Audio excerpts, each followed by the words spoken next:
Welcome to Trifecta Collective, Finding the Root with Megan and Shannon, the podcast where we dive deep into all things health and wellness to help you find health and healing inside and out for now and forever.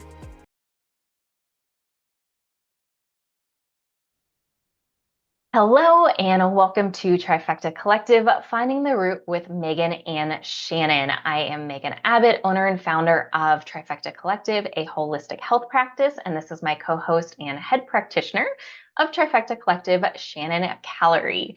So today we are talking about flare-ups. And so when we talk about flare-ups here, we're gonna be a little bit more casual in our conversation about this and sharing some personal experiences and certainly experiences we've seen with clients. We're going to talk about different kinds of flare-ups, and flare-ups we're talking about, like autoimmune flares, resurgence of gut issues, of cognitive issues, of sleep issues.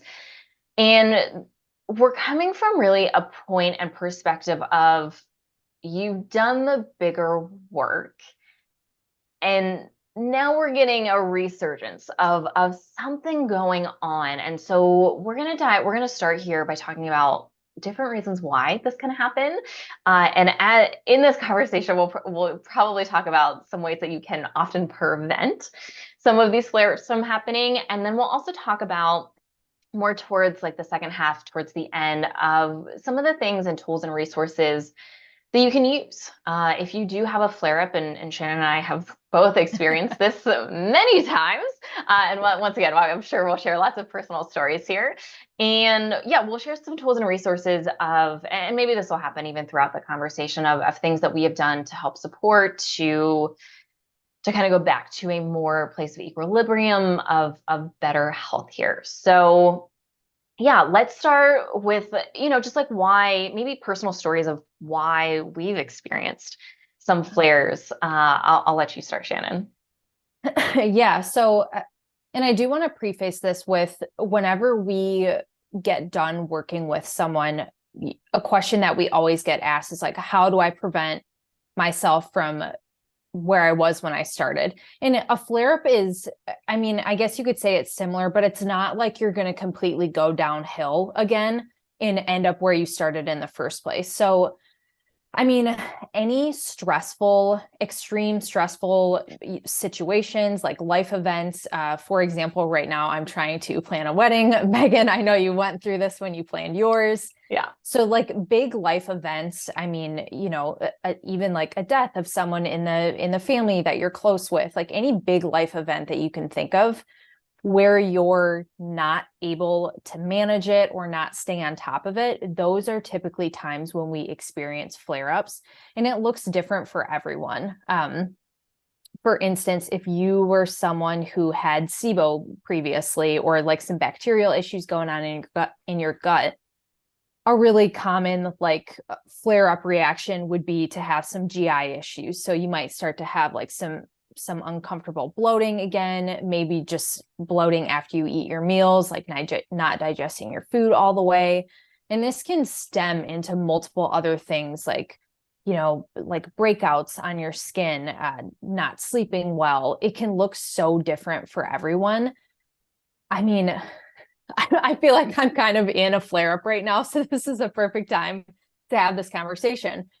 Because of wedding planning stuff and whatnot, all of a sudden I found myself, and you kind of get to know yourself and your patterns too. And that's a big thing. Like when we work with people, that one of the major things is like slowing down, mindfulness stuff every day. Like, let's take a step back. Let's get to know yourself. So you will know during this time, at that time, you would know like, okay, things aren't right. Like I'm not feeling like myself. I'm feeling a little bit more stressed out. I noticed the other day, I was like, whoa, I'm really overwhelmed. Like I kind of let it go too far.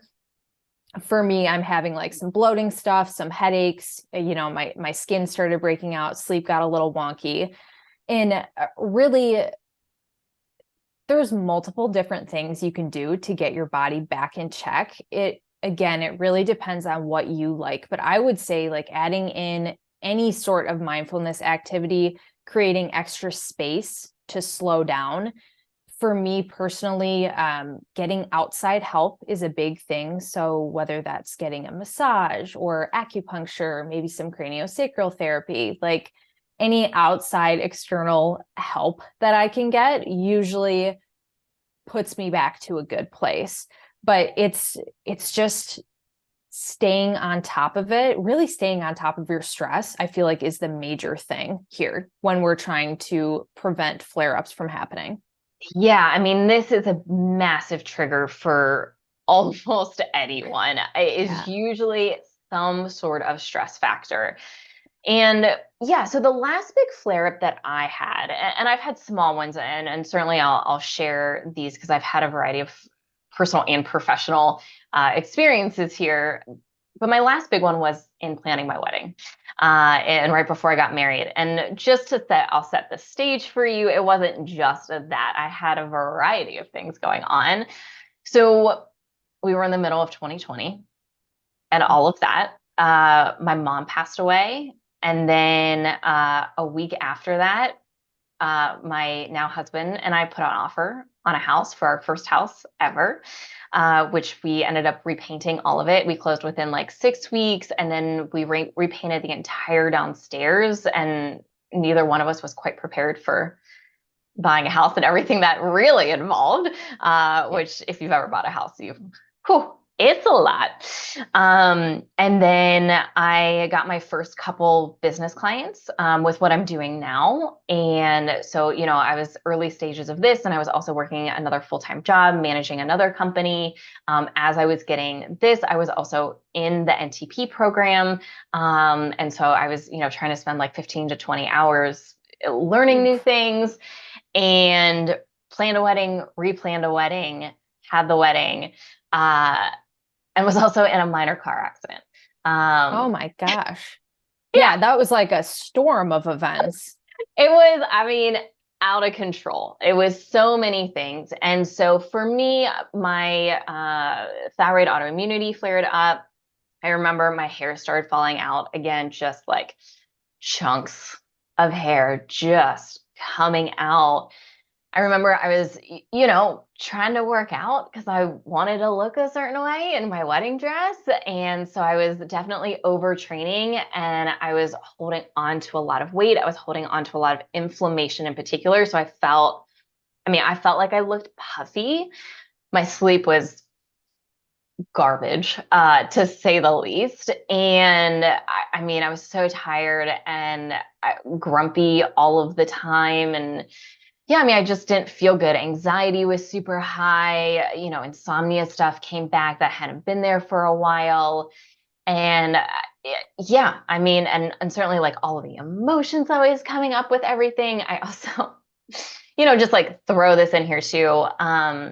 I spread my mom's ashes on my honeymoon, during my honeymoon. So, just not processing, not having the space to really process certain things, around her death, like, and that, closure with that and everything. So it was so many things all at Yeah. once that were just happening. And yeah, there wasn't a lot I could do. And I also didn't have all of the tools and resources I do now to support myself. And I think I did as good of a job as I could. And it didn't last for a terribly long time. It lasted, probably another month or two after everything started to settle a little bit, and started to get better. But that was the last really big flare that I had. And once again, I've had a couple small ones, but that was like my last really big one. So Yeah, and that's a lot. Like that sounds like it was a true really really big flare. And they don't all have to be like that. Like, you just said there's little ones, which that's kind of what I'm in right now is like a little flare.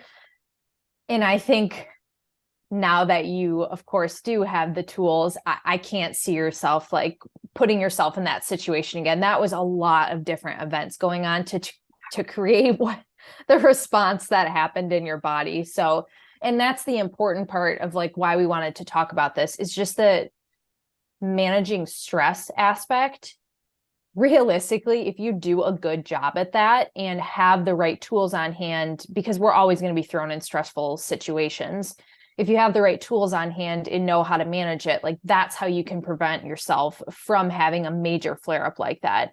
It's, it's pretty common. This is life. Like things get thrown at us. We're always going to be put in stressful situations. I think the last big flare that I had was when I quit my job and like, moved to a different state with my partner and like didn't have a job. So again, like those were really big life things that were happening. And now it's like, okay, I've got, like we're doing some changes with work stuff, trying to plan a wedding, like different things like that can make like smaller flare-ups happen, but it's not anything intense that I can't manage.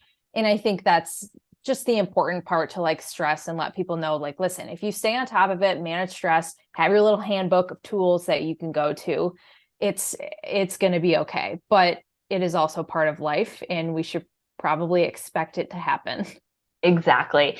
And there are controllables here. And where I tend to sometimes not do a great job is with work. I run a small business. We have a team. I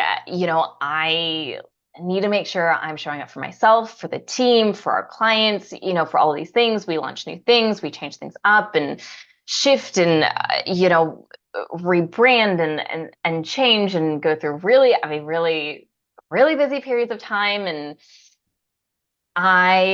with work stuff, and I know a lot of small business owners, I deal with the similar things of burnout, of just running yourself into the ground, working 10, 12 plus hours a day and neglecting yourself. And so I've put myself into a couple small cortisol flares from doing this. And I've gotten enough self-awareness now that I know when I'm doing it and I can usually stop it. This hasn't happened in probably a year and a half, was probably the last time this happened. And it did happen and it's okay.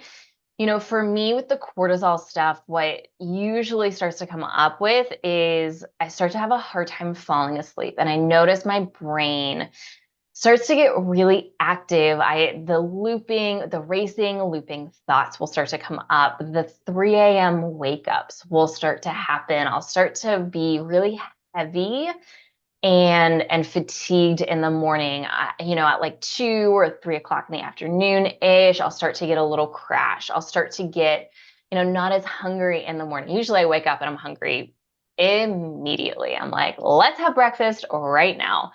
And that appetite will start to go down in the morning. I'll start to crave salty things. The chips for me, it's popcorn a lot of times, like a good, like little popcorn, give me that. So good. Not the best. I don't respond well to popcorn, so it's not a usual thing in my nutrition. I'll start to crave as I look at my coffee cup. I will start to crave an afternoon cup of coffee. The caffeine cutoff time starts to get pushed back from like 11 or 12 to like 1, 2, 2:30. Start to get a little loosey goosey, which obviously won't help with sleep, and then you end up in a cycle of it. Mm-hmm. So cortisol flares for me have happened a few times.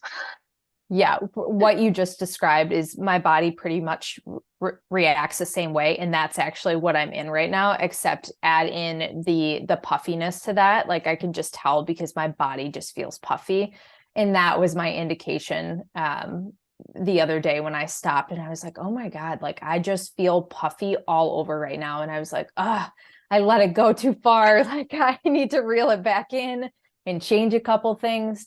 But I do want to add into that, not only flare-ups can happen for multiple reasons, and they can also happen when you're kind of diving into some of the deeper trauma stuff as well. If you're not, again, like using the tools to process everything and whatnot, that's a really common time that flare-ups can happen. That deep emotional work can stir up so much in your body, and there's just so much extra support that's needed at that time. So even if you did all this physical work on yourself, like healing from SIBO and parasites and all the things, and then you decided to dive in and do a lot of like trauma work and deeper rooted healing after that, you might want to amp up some different things that we'll talk about here in a second, just to help keep your body in check during that time as well. Yeah, and I want to share probably two stories around this because this, especially as I've dove deeper, words, uh, do, when I started diving deeper, there we go. That's the phrase I wanted to use. When I started diving deeper into, especially using plant medicines as a tool to do deeper trauma healing work, one of the ones I did, and it was actually a really great journey. I felt very relaxed coming out of it, and I just didn't really realize some of the things that it started to bring up. And it's actually kind of around this time of the year that it's not uncommon for things to come up for me because the anniversary of my mom's death is at the end of June. And sometimes I I often forget until like subconsciously forget that this happens to me pretty much every year, that emotions start to get a little heightened. I start to process some things, and it starts really subtly. And I journeyed shortly before the end of June. And so I think it kind of stirred some things up for me that, once again, that I wasn't really actively aware of. And so I found myself like end of June, like through July, just feeling off, just not feeling great. Like my energy didn't feel great. Brain cognition, like clarity, brain fog was starting to come back. And yeah, I just felt off and I didn't really understand why. And I felt puffy. And that's not a super, super common symptom for me all the time. I think I had some skin stuff start to come up. I think hormones and cycle changed a little bit for me, which is very unusual because I'm usually quite regular, like right on the dot. And yeah, and it wasn't until I was like, oh, the anniversary of my mom's death, like, did I not really acknowledge it fully and completely and let myself feel all of the things that I needed to feel? And once I did that, it was almost like within a week, things started to really turn around. And I was like, oh, okay, well, this was very emotional and energetic related.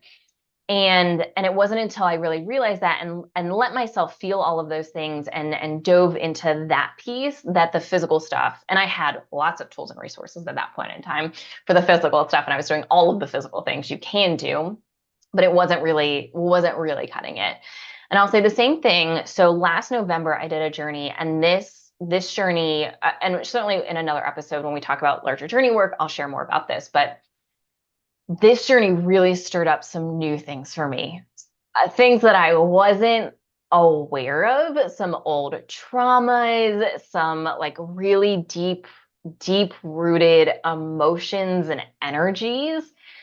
And I came out of that, the best word I can describe it as is unsettled. I felt so unsettled, and I was doing all of the things. I was like seeing all of the people. I saw a new person, and the new person like hugely helped, and just feeling more settled in my body. But things kind of lingered, and I ended up having a SIBO flare.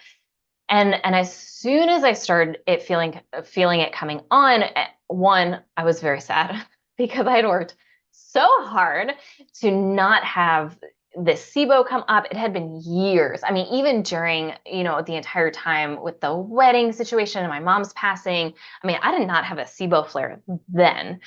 And Wow. so for this SIBO flare to come up, and for me, it was the bloating, it was the smelly gas, my, bad breath, and food sensitivities. Garlic and onion were the first ones, and I love garlic and onions. And I was really disappointed, and I didn't understand. And I started on some antimicrobials. I started on extra liver support right away, and helped a little bit, but wasn't really doing anything. And this lasted probably about 3 or 4 weeks. And it wasn't until I was having a conversation with someone else who was on my support team where she asked me a question. And it was a question regarding, was I holding on to something for someone else? And once again, I can definitely dive deeper into that in our next plant medicine episode. But as soon as she said that, and I go, you know what? Yes, that is it. I am holding on to something for someone else. And it was something that I had picked up that wasn't even mine, that belonged to someone else who was in journey space. And I had been holding on to it. And because it wasn't mine and wasn't really my responsibility to take it on, to process it, it just wasn't mine. My body responded physically. And as soon as I acknowledged that and I did some releasing and clearing of that, it went away. I mean, symptoms went away within 24 to 48 hours. Wow. And I had not changed anything else except coming to this realization that I was holding on to something that wasn't mine and then acknowledging it and clearing it. Coincidentally, I mean, not coincidentally, because I'm a huge believer in divine timing and lessons and, all of these things happen for a reason kind of thing. But it was also a week before I was hosting an event. And there were some valuable lessons that I think just with the timing of everything, I needed to learn in that moment. And it was almost like I would not have come to this realization until that moment. And yes, I absolutely think the physical work that I was doing with some of the antimicrobial, some of the liver support, the stress management, the extra people that I was seeing to help support physically, mentally, emotionally, spiritually, I think all of that played a huge role in supporting. But also, some of the timing wasn't mine to control. And I had to learn this lesson at a particular time in a particular moment. And as soon as I did it, which once again, I don't think I would have been, wouldn't have been as powerful had it not been for this exact timing, that I was able to acknowledge and release that these physical symptoms went away. Moral of the story is energies, emotions, traumas can play such a huge role in our physical health. And while I think supporting our physical bodies, which, certainly we'll talk about here, and we'll dive into that next. Sometimes this is energetic, emotional, trauma related. And yes, I think there's value in doubling down in that. And also trusting that we will learn the lesson when the timing is right. And, when I think about manifestation and I talk to, I do business coaching, and when I talk to a lot of my business clients about this, we talk about two things. We talk about one, which is getting in the energy and the frequency of what we want to call in, of this manifestation. And when we're having physical symptoms, this was, how do I want to feel? How do I want to feel physically? And really that goes with, how do I not want to feel?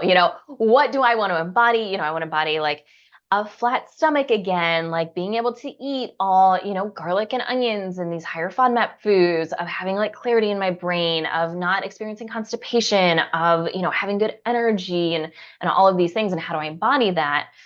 And then the aligned action piece. And it's really both of those combined, where I was doing all of the things. I was doing literally everything. And then it wasn't until those two things really came together at the exact right time that then all of my physical symptoms cleared literally within 24, 48 hours. Wow. Yeah, it's pretty crazy, the energetic side of things and how it can affect us. I know you shared about trying more like physical things, maybe like supplements and whatnot, but then moving into more of like the energy side. And that's when you saw the shift. And I've also had very similar experiences, actually, like 4 or 5 months ago, when I released something really big. I actually had like a full-blown detox reaction to it. And that was the first time that that's ever happened, when I released something energetic. Like, I mean, I actually thought I was sick. Like, I got a horrible headache, sinus congestion, sneezing, like all the things. And it only lasted for 2 days. And then I completely went back to normal. And I was like, oh my God, that was not I was not sick. That was like a detox reaction from releasing this thing that I've been carrying that wasn't mine and that I had been holding on to for so long. Yeah. So also things like that can stir up flare-ups and whatnot. And so when we dive into talking about some like outside things that you can do to support your body, if you've listened to our episode, I don't think it's out yet, but by the time we post this, it probably will be out, on drainage pathways and liver detox pathways. We kind of talk about some similar things, but anything that you can do to specifically help support your liver is going to be a helpful thing here. So like castor oil packs, Epsom salt baths, dry brushing, sauna, those are like the big things. And then some of the stuff that I mentioned before too, like, you know, getting a massage, going to acupuncture if that's your thing, or just like any outside modalities like that. Anything that is going to help support your liver, because your liver processes a ton of emotions as well. And just in general, if you're having a flare up of some other sort, that's the first part of your body that's going to take the hit, essentially. So that's what we want to support. And it is important to, for some people, to maybe take it slow in that area, because I have had times where like when I am really stressed or in a flare up and I'm trying to go a little bit harder with using the castor oil pack, where it's actually backfired because it was like too much for my body. So during those times, that is something to think about as well. Like you might want to start slow. Yeah, and this is, if there is one thing, one of two things, if there are two things that we could recommend for maintenance long term, for overall health and wellness, to prevent flare ups just in general, the first one would be liver support. Just, it's so important. We're all exposed to toxins, even if you live a very clean life and all of your products are super clean, and you buy organic and grass fed, grass finished from a local farmer, like all of these things, we're still exposed to a certain level of toxins, and most of us also don't live 100% that life either. It's Yeah. just not realistic for most of us most of the time. And so one of the best ways to support your body is through liver support. And I'll say, I mean, this is something I've taken to heart so hard in my journey of, for me, this largely, and I go through phases here, but largely I'm doing a coffee enema once a week. That is very supportive for me. I feel so good after the coffee enemas. I just clarity, and just I feel inflammation levels go down, and I just feel more settled when I do coffee enemas. So for me, coffee enemas are phenomenal. I'm also a huge bath person. I love a good bath. I took a bath last night because I was feeling a little stressed, and helped me sleep super well last night. And, for me, I do like 6 to 8 cups of Epsom salt and a really hot bath. So I get some sweating in there, which also feels really good. And then I put usually some essential oils in there to help with, like, for me, it's like lavender. I'm also using, what else did I use last night? Frankincense, and just different things to help with that. I do meditation work. I do, I'll oftentimes, I have a very strong energetic connection to water, and I'll often ask, hey, can you take, like, to the water, asking the water to take a piece of stress off my plate or something that's no longer serving me. I'll ask the water to take it from an energetic perspective. Sometimes I'll do some energy healing on myself in the bath, and that feels really supportive. And yeah, it's very grounding for me. So I love a good bath. Castor oil packs kind of come in and out for me. Sometimes I'm super into castor oil packs, other times not so much. But I at least once a week, I am doing something supportive for my liver. And that has been a huge part of my maintenance and being able to really maintain my level of health as I've gone along. And, as Shannon said, even when we're processing energies and emotions, well, the liver's the master organ to process things out. physically, mentally, emotionally, spiritually. And so, especially after any big, for me, a lot of my deeper trauma work now is journey work with plant medicines. And I take my preparation and post care so seriously around those times because I've had to learn the hard way of Mm. how my body can physically among other ways struggle going into these spaces and coming out of these spaces because there's so much that is processed. And so I usually use a couple supplements before and after, but really I'm doubling down on lifestyle things. And leading up to my trip in March, I think I did something every day for the better part of 2 weeks leading up to my trip to Colombia. And then when I got back, I was doing things very, very regularly to make sure that I was able to integrate and process and just recuperate from the amount of energies and emotions that were processed in that space. And that has been hugely, hugely helpful. Here's the other thing. So when we undergo stress, our cortisol will usually rise. That's our body's natural response. Like that's what's supposed to happen. And so when we get that increase in cortisol, well, excess cortisol has to be filtered out by our liver. And then if our liver starts to get backed up and it's processing the toxins and the cortisol, and then, maybe our sex hormones start to get a little wonky, maybe our thyroid starts to get a little wonky, maybe we're not digesting our food as well. And so, there's some other things that can go wrong. If we can just support the liver, that's one of our first lines of defense for maintaining our overall health, especially with the increase in stress and the increase in rise natural. Once again, this is like what's supposed to happen in our bodies in this stress to help us maintain all of our other systems so that we don't end up with issues across the board. Yeah. And just taking that time, setting that time aside for yourself, making this space throughout the day for any of these things that we're talking about is really, really important. If you're someone who's trying to prevent flare-ups from happening, like it's part of the process. Like oftentimes when we're ending with clients, it's, like I said in the beginning, how do I prepare my body so this doesn't happen, so I don't get in this horrible spot again.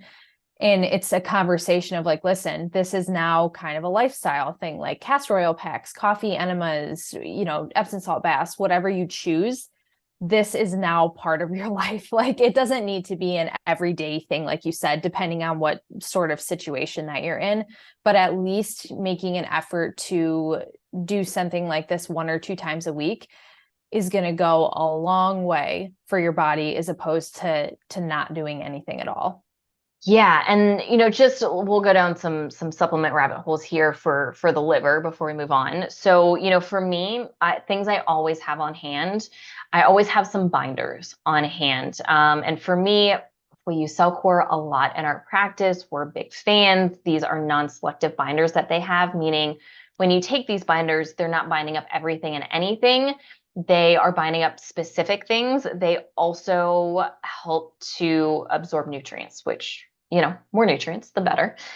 So that's always super good. So I usually have a binder. Usually I have 2 binders. I usually have biotoxin binder from Cellcore, which is a good just general binder. I use them for my coffee enemas and whenever I feel like I need to. And then I also have Vired Chem. And anytime I feel like I'm getting sick or maybe was exposed to someone who was sick, I usually will turn to that.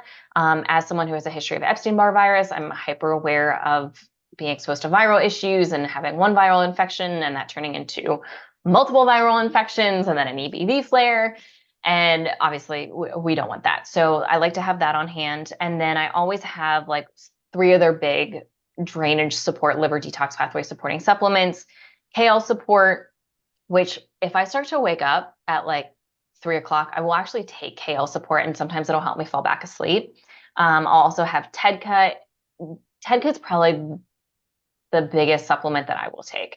Out of all supplements that I take for my body on a regular basis, that's one of the biggest ones that is always, always on hand for me. Super good for the liver, super good for bioflow, which is good for digestion. Once again, history of all kinds of gut issues and constipation issues. I find that to be very supportive for me. And then I also have Lymph Active, which anytime I start to feel a little puffy, super good for the lymphatic system. Once again, I'm doing other things, not just taking supplements, but that is also a very supportive one for me. Yeah, I pretty much keep all of the same ones on hand, except I'll go back and forth between Cellcore makes another product that we really like for drainage called Drainage Activator. Sometimes I'll go back and forth between that and Lymph Active when I'm feeling that way. The other big ones are some type of extra digestion support. So usually like an HCl supplement with enzymes, that's a big one. But just Magnesium. hold Oh, on real quick before we move on from that. I want to talk about why that's so important. So when our stress starts to increase, our stomach acid production naturally starts to decrease. Like this is just what happens in our body. That is what's supposed to happen in our body. And when our stomach acid levels start to go down, that increases our risk for undigested food to travel through the rest of our digestive system, which can lead to intestinal permeability or leaky gut, aka leaky gut. It also can be a breeding ground for gut overgrowths, yeast, fungus, bacteria, and or parasites. It also plays a really big role in, for lack of a better term, like sanitizing our food, like killing things that shouldn't move on to the rest of our body. And so those two kind of factors, if those are going unchecked from extended periods of time of lowered stomach acid and lower stomach acid production, that especially if you have a history of gut issues, especially if you have a history of autoimmune issues, this is also something I always have on hand. I have HCl with pepsin. I kind of go back and forth between Designs for Health and Pure Encapsulations. I think they're both super good. I always have one of those real big bottles in my house. Just, and even anytime I'm mildly stressed, to be honest with you, sometimes I'll just pop one in before a big meal. If I have like a super big meal, I'm like, this is not normally what I eat. I'll even just take one sometimes just for a little bit extra support. I also like to have digestive enzymes. The ones that I use are usually Digestive Enzyme Ultra from Pure Encapsulations. That is one I like to use. Same thing when I travel. Travel can be very stressful. Your sleep usually isn't as good. Some people get constipated. So I usually take one or both of those anytime I travel. yeah, same. And then the magnesium, that's something that, I mean, at this point, I'm taking that regularly right now, but that's another good one to have on hand. Same Yeah. with cortisol manager as well. If you're going through like a huge stress flare up or you're traveling, that's a really good one to have on hand. Yeah. So real quick, so magnesium glycinate is usually the one that we'll recommend. Uh, Please keep in mind, we haven't done an episode on magnesium, but there's many, many forms of magnesium, like 12 to 14 kinds of magnesium for reference.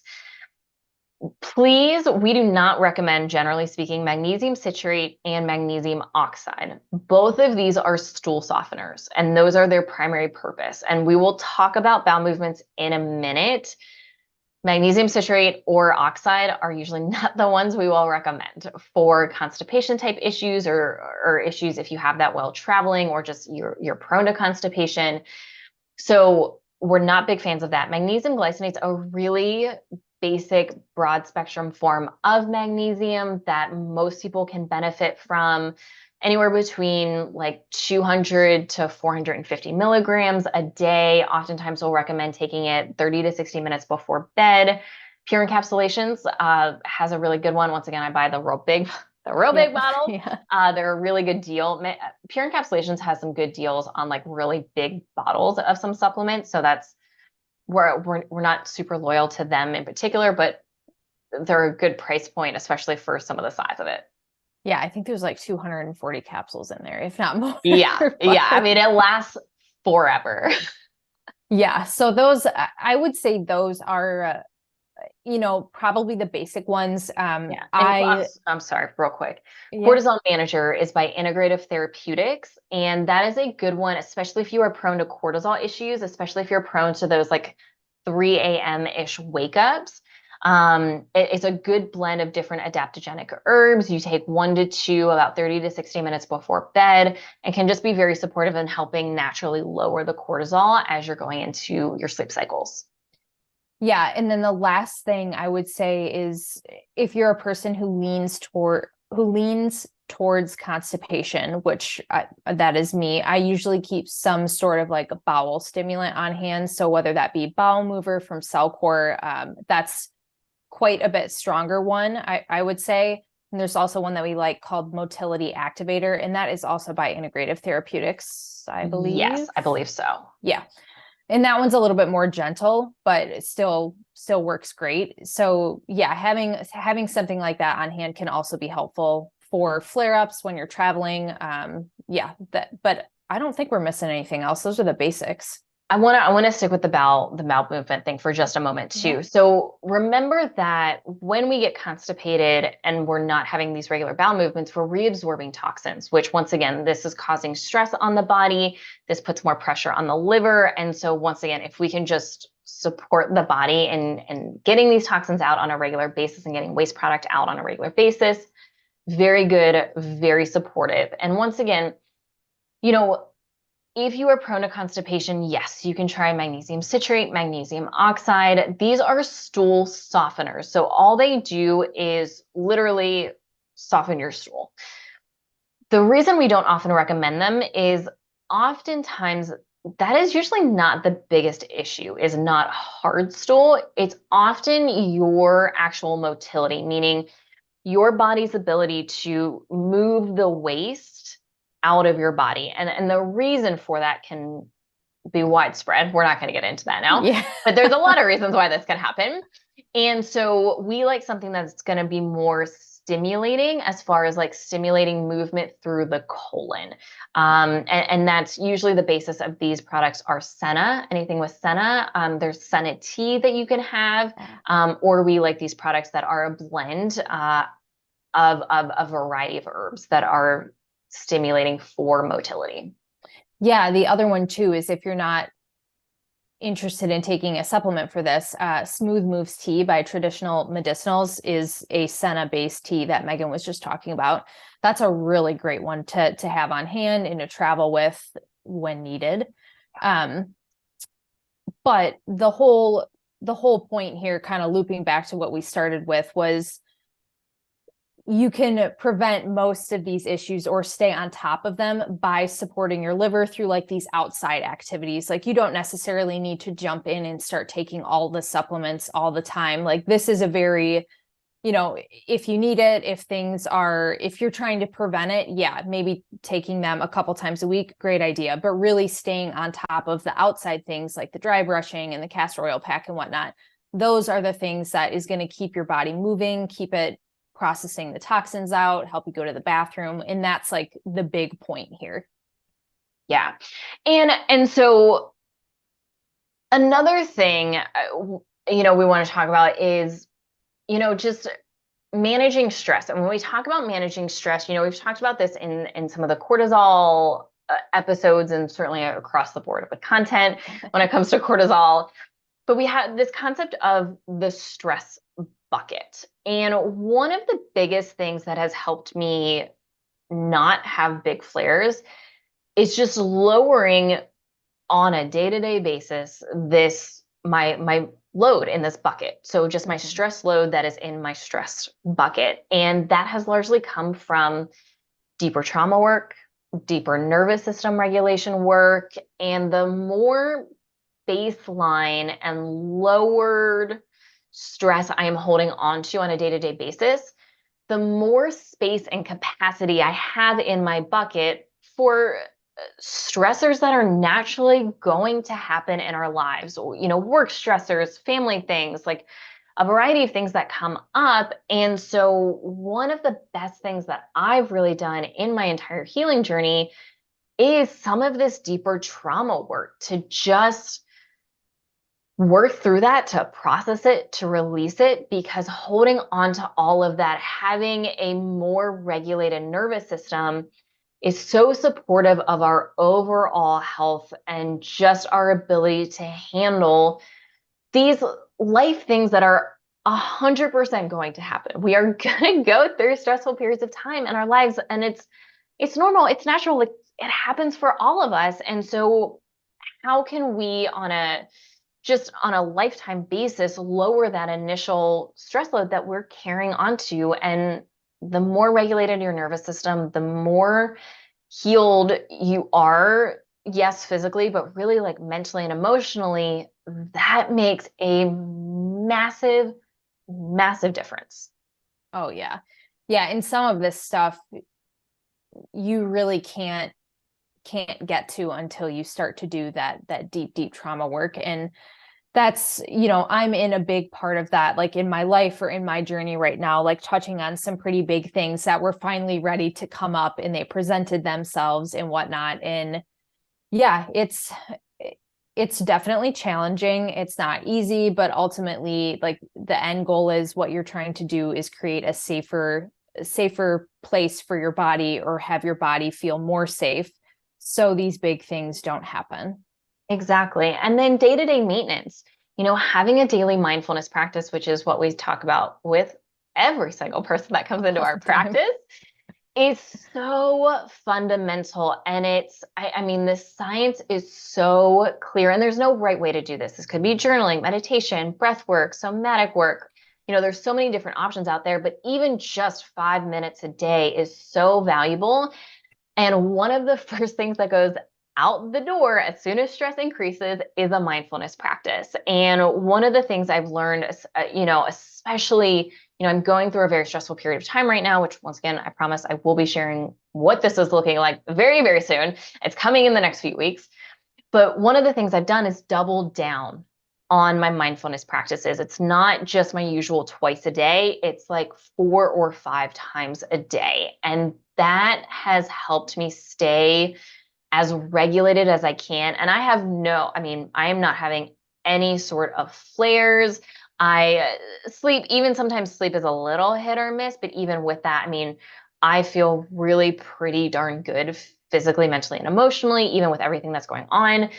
And I credit a lot of that because I'm not taking a ton of supplements Mhm. to really my increase in the mindfulness practices, and always bringing it back to me, reconnecting with myself, reconnecting and giving myself some space. And once again, even if it's like 1 to 5 minutes, Yeah. to just like take a few big deep breaths, to sit in stillness, to sit in silence, just to journal. I mean, I always have my journals literally right next to me. It's almost always right next to me. And just being able to do that, I mean, gosh, it's been so, so beneficial.